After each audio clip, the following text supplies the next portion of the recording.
And our in-depth coverage, Terror in the Skies, continues tomorrow right here on 360. We're going to look at undermining airport security in America, from fake boarding passes to box cutters, even a device called a beer belly.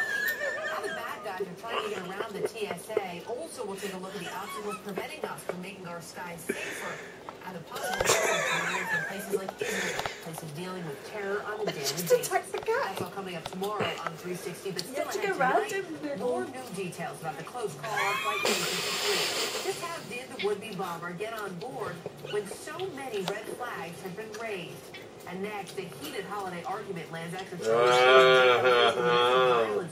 The cat's going to take a swipe at you, boy.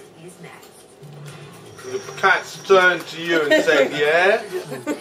Yeah? New Tylenol cold rapid release gels day and night release medicine fast.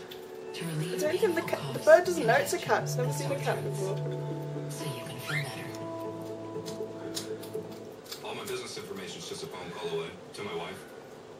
Who's not answering. Good boy, Fitz. You're a good boy. The cats like that just give me one. If you don't make it to the heart of Belfast, it might be because you met Tom, who owns the fishing boat.